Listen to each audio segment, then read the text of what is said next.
Hi everyone, I'm Madhav, an international student from India and currently studying my master's in public health and health management at UNSW. Firstly, I'd like to begin by making an acknowledgement of country, and I am recording this webinar from the lands of the Bedigal people, and I also acknowledge the traditional custodians of the various lands on which you all are watching from today, and also pay my respects to elders past, present, and emerging. Today, I'd like to introduce you to Manik, a friend and colleague who has had first-hand experience of traveling and staying in quarantine during this pandemic. And he's going to share his story and give us a few tips on how to get through this time. His journey is quite similar to what many of you are currently going through. While Manik's experience is slightly different from everyone watching today, as he went back to his home country from Sydney, he still has that experience of staying in hotel quarantine. Welcome, Manik. Could you please introduce yourself today for those who are watching? Thanks, Madhav. Hi, everyone. I'm Manik. I'm also an international student, and I'm currently pursuing a master's in international public health and health management here at UNSW. I'm also proud to serve as the networking and engagement officer for Student Minds, which is the student voice on mental health at UNSW. Thanks, Manik. Welcome today. And to start off, could you just tell us about your quarantine time, the journey you went through from Sydney going back to your home country, how you felt, and how was your mental health at that period of time? Yeah, sure, Madhav. So my journey back home to India was something that happened really quickly. I got to know on a Saturday evening that I have to fly back home to India on Tuesday. So the first thing that came into my mind was I was really overwhelmed because there were so many new things traveling during the restriction period. There's something uncertain about that. But once I landed back home in India and had to stay in a hotel for 7 days for quarantine, that's when I realized that it's something that I can do. There is a challenge to it, but you just have to have a positive mindset and go about it. So I was not really thinking about quarantine in the beginning when I was flying out from Sydney. But once I landed back home in India and I was on the way to the hotel is when all these thoughts about quarantine and the fears about the COVID test all started coming to me. And yeah, I was just worried about the test. But other than that, I knew that I had a lot of friends who I could count upon. And I had virtual, like in this pandemic situation, virtual connections is something that we've all learned is something which is very important.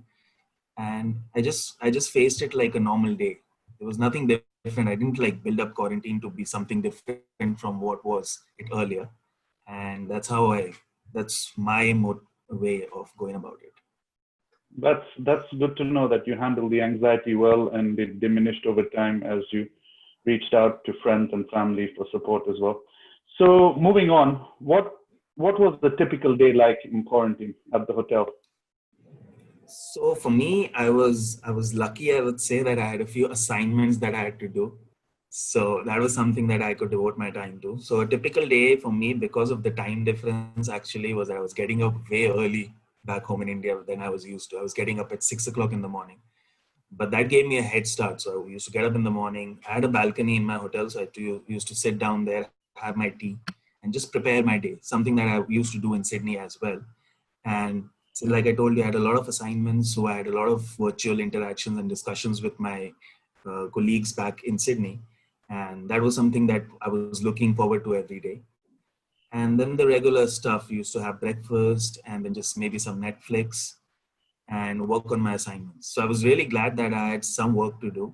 And when you have something to do and I won't say stuck in a hotel room, but when you're sitting in one place in a confined room, you need to find things to do. And I was lucky enough that I had things to do, like assignments and all. You mentioned that you stayed in touch with your students, fellow students, and friends. And was that on a regular basis? How did that work? Oh, absolutely. That was definitely on a regular basis because I had a few other friends who were going through the same phase or were on their way to travel back. So they wanted to know my experience. And obviously, I was missing my friends back in Sydney. So that was regular connections with them. But also in India, I was like on the phone with my parents every day. My dad used to give me a wake up call, actually. He used to talk to me in the morning. And my mom also, because I felt that I was like, I was so close home, but I was not home. So that was one feeling that it took me some time to adjust and accept the fact that, okay, I am back home, but I am not home, if you get what I mean. So regular contact with my girlfriend, with my parents on the phone. And I had video calls with my dogs back home here. They were like really close, but I was having video calls with them, similar to what I was doing in Sydney. So yeah, I think virtual connections and talking to friends is really, really important. I'm sure your dogs were waiting to see you once you got back home. You mentioned that you spent some time on Netflix and you spent a lot of time on your laptop or your telephone. What are some of the things that you did to get away from screen time?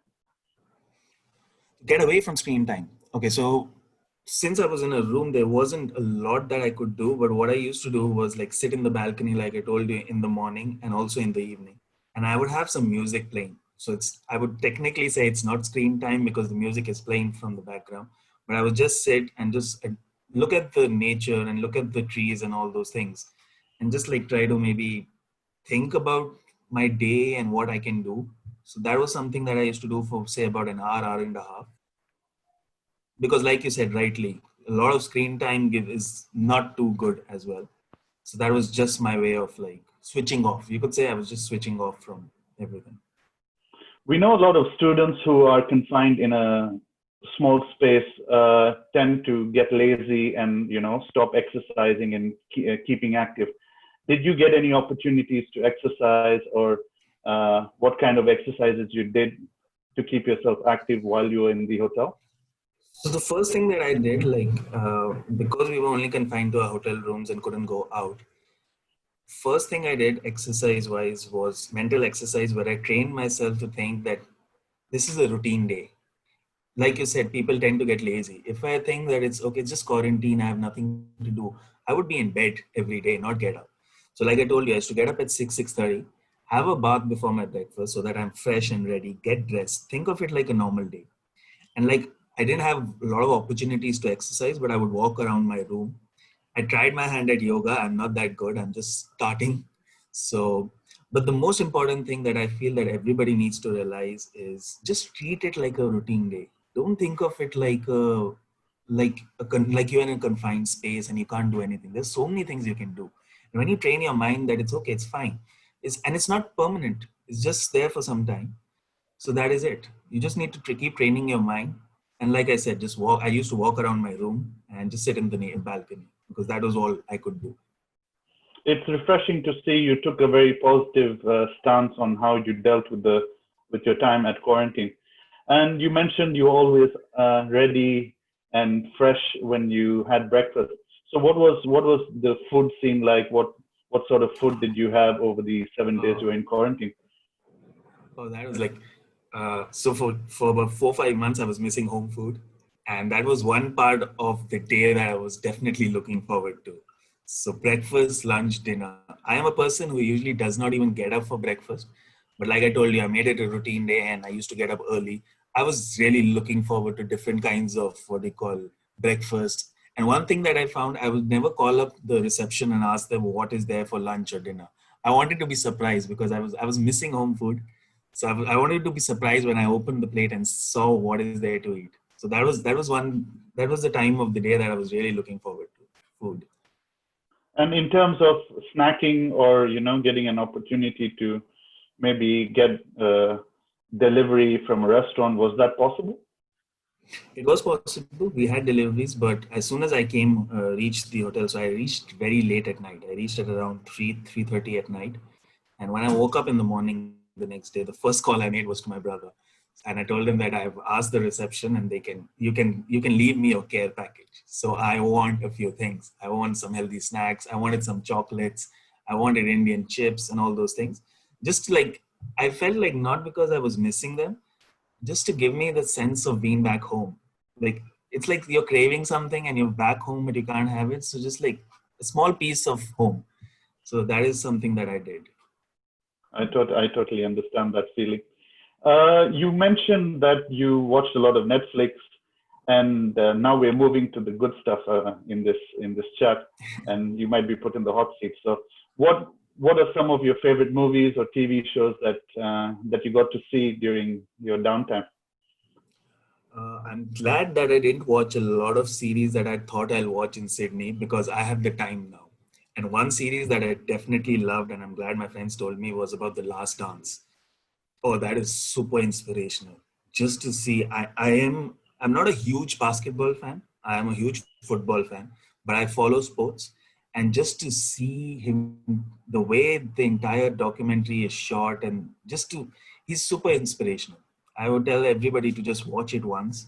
And especially at a time like that, when you're just like, because I feel that quarantine is something which gives you the time to introspect and gives you time for yourself. And when you see things like this, these movies, my favorite movie is The Shawshank Redemption, and I've seen it like countless number of times. But whenever I'm feeling down or something, I would watch it. Though it's not really inspirational, but it's something that you connect with. And I felt like quarantine is a particular time period where you can just sit back, relax, and look into yourself. And yeah, for me, The Last Dance was inspirational. I would say life changing. It's really nice. I'm sure the students who are watching us today will also agree. And if you haven't had a chance to watch The Last Dance, it comes highly recommended from someone who's gone through quarantine himself. Uh, in terms of learning something new, because being in quarantine, you said yourself you introspect a lot. Did you learn any new skill, or did you learn anything about yourself during this quarantine? One thing that I think I learned, or I think I knew, I didn't know about myself, but it was there, was I feel that I'm better equipped to face challenges now. Because to think about it, coming back from Sydney to India at the peak of coronavirus, and with all these new restrictions of travel and everything, it's the new normal, right? But we are not accustomed to the new normal. I don't know how the travel is going to be. I don't know when I land back home, where am I going to go? There's so many uncertainties. But if you just have a positive mindset and you just know that everything's going to be okay, you just need to deal with it in that way. So that's something that I've learned about myself, how I need to take on challenges head on. And I felt that this entire travel back home and the quarantine period was a challenge, a significant challenge. But if you have a positive mindset and you smile and you know that everything's going to be okay, it's going to be okay. This kind of segues into the next question I want to ask you. Reflecting back on the time you spent, what was the most difficult aspect of your quarantine? Oh, the most difficult aspect of my quarantine, like I told you, the first 2, 3 days just to accept the fact that I'm home, but I'm not home. So basically, just trying to train yourself that make yourself understand that it's okay. I'm home. I'm back home in India, but I'm not with my parents and with my family. So that was something that took me at least 2 days. But like I told you, I had a lot of virtual connections with friends, like almost on a daily basis with friends and family. So that is something that helped. And even though it was difficult, I still felt that I could manage. And also, one thing that I wanted to point out that I had a little bit of anxiety with regards to the coronavirus test because I didn't know what the test is going to be like and what happens when the result comes back, if it's positive or negative. So I was supposed to be tested on the 6th day of my quarantine, which is one day before I was supposed to leave the hotel. So that is one thing that was working on my mind from the day where I landed and came back and was in the hotel. So other than that, I think everything else was okay. And I just accepted the fact that it's not permanent, it's temporary, and I'll be back home soon. That's good to know that eventually you came to terms with the situation you've been put in, and you had that mental frame of mind to take it in a positive way and move forward as well. In What was the first thing you did right after you got out of quarantine? Okay, so like I told you, I have 3 dogs home. So the first thing, my brother came to pick me up from the hotel, and I had 7 days quarantine in home also. So I had to be in my room, but I spent a lot of time with my dogs in my room. So that was different, and that's the first thing I did, like played with my dogs. Yeah, I called it from the start. I knew you'd say that because from the sound of it, you really love your dogs, and I'm sure they love you too as well. Just before you go, Manik, 3 pieces of advice that you'd give someone on the first day of quarantine. 3 pieces of advice from me. The first thing I want to say is think of the quarantine time as time for yourself, and try to think of it as routine. Don't think that it's even think of it as a vacation or a holiday, but have a set plan. Like get up in the morning, have your routine set in place, And just think of it as time for yourself and for you to introspect and learn things about yourself. Like I told you, I learned that I can deal with challenges with a positive frame of mind. So that is one advice I'll give. The second advice I will keep telling them, anybody who's in quarantine, is to keep thinking that it is not permanent. It is not permanent. Be it day 1, be it day 3, be it day 7, be it day 14 for that. It's not permanent. It's temporary. This is just a small time period. And think of it like a mini vacation for yourself. Coming back to my first point. And the third point, which I feel is extremely, extremely important, is do not go into a shell. There will be good days, there'll be bad days in quarantine. There'll be days when you get up and you're like, oh, I don't like this day. Why am I stuck in a room? Talk to your friends, talk to your family. Do not go into a shell. And coming back again, it's not permanent. It's temporary. It's just a mini vacation for yourself. Thanks, Manik. You have summed it up in a perfect way, and I can't put it out any better for all the students that are listening. Finally, we come to the end of this conversation. Thank you, Manik, for sharing your journey and your advice and your tips to overcome this quarantine period that many of our students are going through. And I'd like to just thank everyone for listening to this conversation we had with Manik, and we hope you find this chat useful and can take away some key messages from our conversation today. And also keep an eye out for our other Q-Time recordings that are available to you through our website. And we hope that you come out of this stronger. Like Manik said, keep connected with your family and friends, keep moving, exercise, get a good night's sleep, and always seek help if you need to. It's okay not to be okay, and there's always people out there to support you. Thank you, everyone, and thanks for watching.